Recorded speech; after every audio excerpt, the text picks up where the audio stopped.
throughout our lives. And so this is a really broad set of topics. And so each week we hope to be able to bring kind of whatever the hot topic of the week or the month is, and it'll range, and some of it will be driven by the current media. That is, it happens a lot because people end up getting a lot of questions. The media sort of sets the agenda in those situations. Yeah. We see that happen quite a bit with various diseases. Yeah, the last month has been a big topic about vaccinations with the measles outbreak that just has been a huge outbreak compared to the past 10 years. Actually, the two of you can calm people down because over the years in media, I knew that when we were doing stories about flesh-eating bacteria and various topics, that your chances of ever coming across something like that might have been hundreds of millions to one. It was great to drive ratings and eyeballs to TV sets at the time, but to talk to your local doctor doctor probably was rolling his eyes or her eyes at the time hearing some of this. And if I can jump in there too, this is PA Russell Singleton, but I hope we can provide too just a voice of reason. I think there are a lot of folks out there that don't have a family doctor. They don't really know where to go for good health information. They're left to the internet or to the media, and I think a lot of times that does drive confusion. So Dr. Tripp and I hope to be a resource, a trusted voice that you can rely on for just good old-fashioned but still up-to-date medical information coming each week. I was going to say, in this day and age too, and I'm new to town, and therefore I end up with a new insurance policy, and in this day and age, there's lists people have to go down and preferred places that some insurers will try to send you. And for the average person, it's a minefield sometimes to walk through all of this, and hopefully we can answer some of those questions too as well. Absolutely. In fact, kind of the benefit of a smaller practice and the big push in the medical societies at this time, as well as the government, is they're looking for people to get what's called a medical home. And they push it like it's a brand new idea where you can take the whole family to one place, mom, dad, the kids, and really have a resource of understanding of the family as well as the individual. You know who you're seeing. Our staff knows who you are, and you have a place to go for these questions. And you have, whether it's questions on your insurance or whether it's your health, the contact you came into with the neighbors, do we need to worry about this or worry about that? That whole medical home idea really goes right back to the old country doc that really is what family medicine is about. And that's the excitement of what our office provides. And I completely agree with that. I think that's a great segue into something that both Dr. Tripp and I really believe in, and that's preventive medicine. That's focusing on health, on wellness. We do want to see you when you're not well, when you have a cough or a cold, or you have an issue with your blood pressure or diabetes or arthritis. But we want to help you stay well. And we want to focus on things that will help you do that. Everything from smoking cessation or medical weight loss to we even do a lot of cosmetic work in the office because it's part of our overall picture of being well and being happy. Hold those thoughts for a moment. We have a short break coming up, but more from Tripp Family Medicine. The program is called Better Health. That's on the way in just a few minutes on News Radio 1310 KLIX.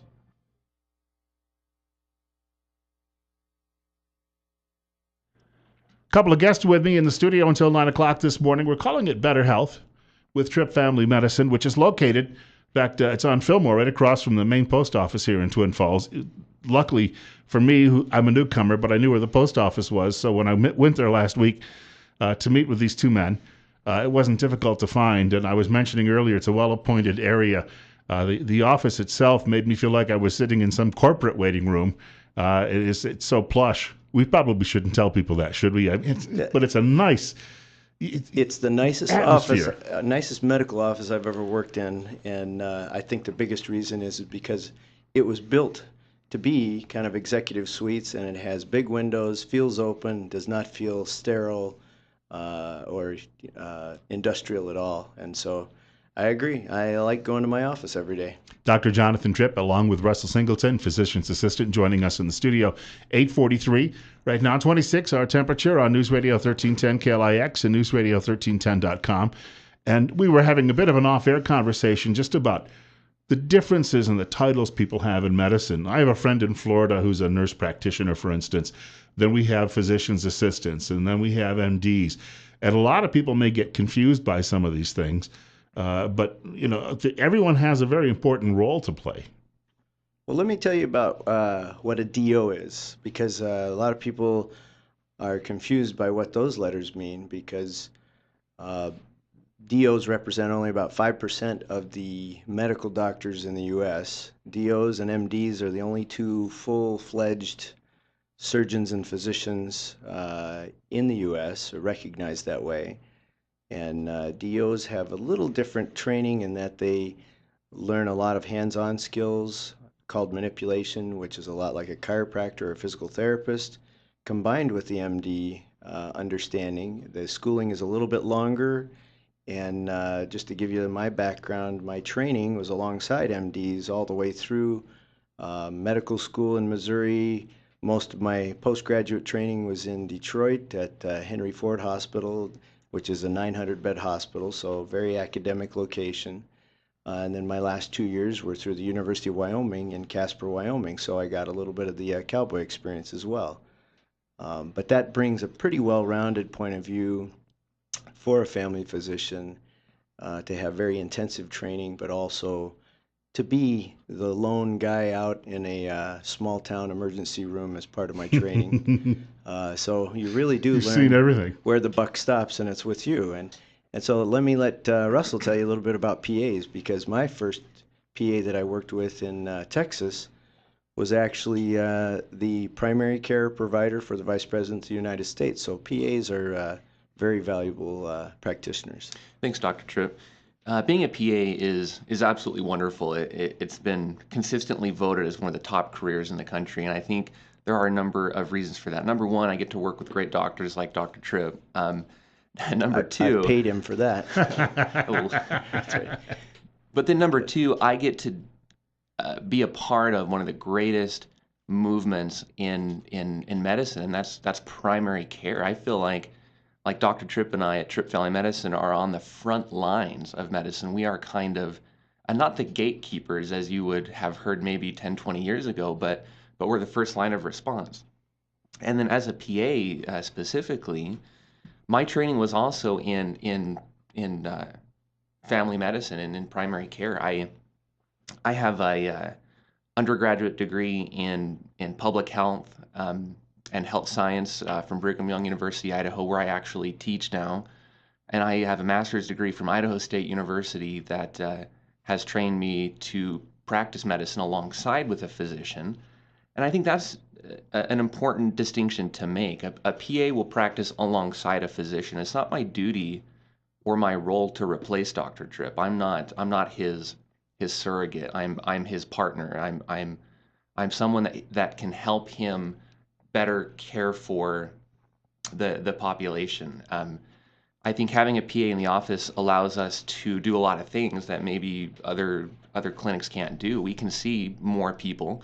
You don't have to wait a week or two to get into our office. We can see people that same day for the urgent stuff. And in this day and age, that's becoming more and more of a rarity.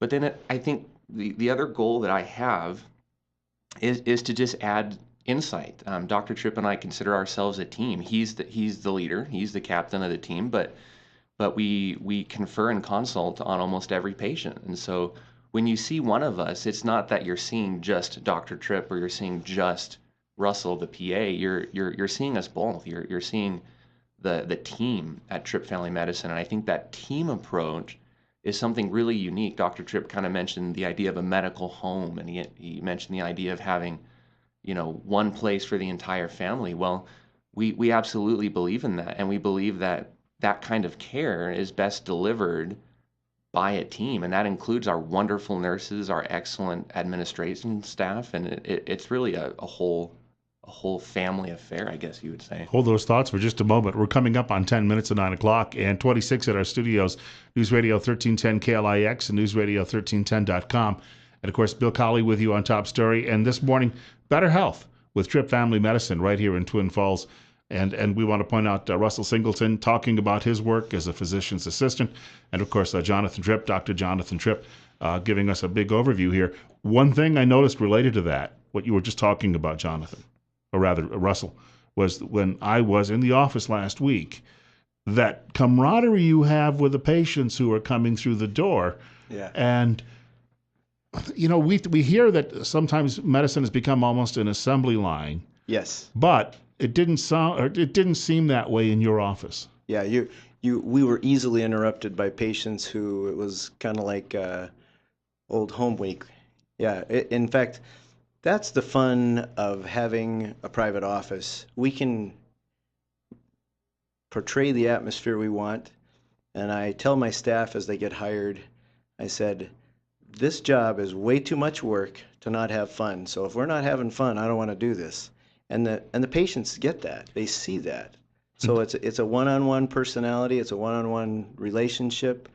It really is a family environment. And doctor, I know you don't really want to criticize the way it works anywhere else, but I have been in those situations where, you are in and out the door, and you barely get an opportunity to delve into what you think you're there for when you're talking with the doctor, and then the doctor has to rush off. They're running around with their laptops and they're plugging them into one wall after another, seeing everyone else.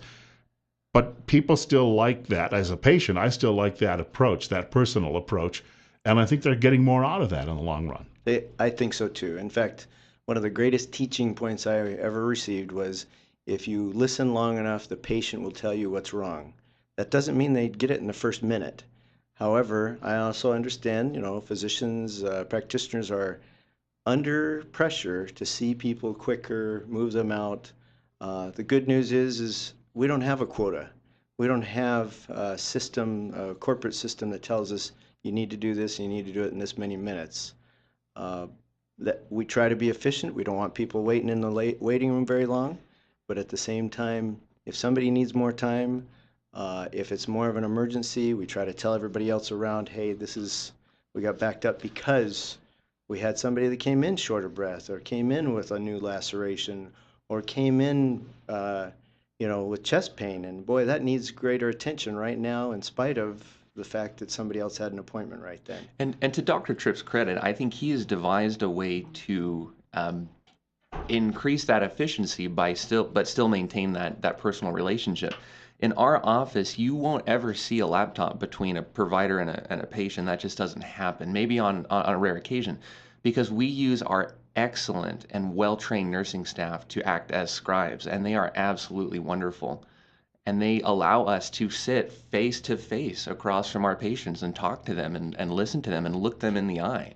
So I think that's, again, an oddity in today's medicine. Yeah, the barrier isn't there, and that is a complaint of electronic medical records, that the patient comes in and feels like the doc spends the whole time inputting on the computer, which I understand because I hate doing charts late at night, but that's pretty much what I do. It's not a 9-to-5 job, right? No, that's it is for not. sure. I can second the chart thing, by the way. That's right. Yeah. When we finish at 5 or 6 at night, that's just the beginning of the day. It does remind me a bit too when we were kids, and if we had a bad cold, we would go see the doctor, and oftentimes all it took was a call from my parents, since they had a personal relationship already, and someone would say, bring him right in. And in this day and age, I just talked to a friend the other day who needs knee surgery, and they said, well, we'll have to do it on March 19th, and we'll have to do it. And this is an individual who's been waiting for this surgery for weeks already. Yeah. But you have an opportunity to bring people right in the door and say, all right, if you've got something that you think is serious, we'll take a look at it. Yeah, and if we need to move it on to like a surgeon or someone else, and cardiologist, whatever, we have the ability to call and usually move that up rather than what the patient would be able to do otherwise. So you see a lot of... We really do facilitate a lot of the expert care, and but because we have a broad range of training, including emergency room and dermatology and even some cosmetic stuff, we see the little kids that are having trouble breathing. We see, I mentioned laceration. I had, somebody walk in at 5:30 about 2 weeks ago, and just happened to, everybody else had left, but me and one nurse were there, and he walks in, cut his hand with a box opener, and yeah, in fact, they usually show up on my lunch hour too. Yeah, that's true. That's true. Let me give you a little smattering of kind of a typical day in our office. I said we do a lot of dermatology. 2 days ago I did 3 different biopsies on, potentially threatening skin lesions. At the same time, I saw a kid for croup, another one for asthma. Uh, Definitely follow up on hypertension and diabetes. Um, you pick it. We had probably the day before a young lady who fell and had a bad dislocation of her finger, but the dislocation actually cut the finger open. So it's for most offices, that's an orthopedic emergency. You got to go to the ER. Well, we saw her. I relocated the finger. We got the x-ray. The orthopedic surgeon looked at it because I made the phone call and said, hey, there's no evidence of fracture. Sew her back up, put her together, put her on an antibiotic. She never had to go to the ER. Saved probably over $1,000 by coming to our office. Got quicker, at least as good a care. Had an orthopedic surgeon consult by phone. And, that's the success of family medicine. It's almost it's an alternative now to what we're seeing with the more corporatized Yes. offices. And it's funny, it's not alternative medicine, but it's an alternative to what most people really don't like and I think sometimes fear. Yeah, and if I can go back too and just touch on that preventive focus that we have throughout the day where we're taking care of these acute issues, we also have the wellness exams. We do the female exams. We do the well child checks. We do all types of wellness exams for adults. We do the DOT exams, exams for BLM firefighters, Boy Scouts, all that kind of thing. And then one of my areas of interest too is that medical weight loss that we kind of touched on before, and that's a huge part of our practice. And it's not only that reactive medicine, but the preventive medicine too. Yeah. For people who are tuning in today, and if they're not familiar with the office, you have room for additional patients, right? Absolutely. Where would they go if they wanted to contact you? There's our website, trippfamilymedicine.com. Phone number, that's easy to give, 933-4400. Google is always a good spot for us. And that's Tripp, Tripp, familymedicine.com, by the way. I forgot. I have to spell that. I've grown up with that name my whole life. Yeah, I don't know. Hey, let me throw out, speaking of which, the excitement of this office is we will have been around 3 years next month. So we're still kind of the new guys, but we're well established. We have a snowball effect of having had good care. Most of the new patients we're seeing, or I can't say most, but a lot of them are the final member of the family to show up and say, well, the rest of my family's coming here. Yes. I might as well too. But we just have more new patients than most offices every day. In fact, other offices I've worked in, they see 1 or 2 new patients a day. We see 6 to 8 every day new patients. So we're There's still growing. room to grow, absolutely. So we're in desperate need of more nurses. We like LPNs or even medical assistants. So anybody that is looking to work at a nice place, come see us. We're also looking for another mid-level, like a nurse practitioner, another PA like Russell. And next week, what we'll do is we'll delve into some issues, health issues, and talk to some folks too who might have a question or two. But I'd like to thank both of you for dropping by today. Good introductory meeting, if you will. And we want to point out 9 o'clock news is coming up. Want to thank both Dr. Jonathan Tripp and, of course, Russell Singleton, physician's assistant, joining us from Tripp Family Medicine. The show is called Better Health. They'll be back with us in just 1 week. Thank you.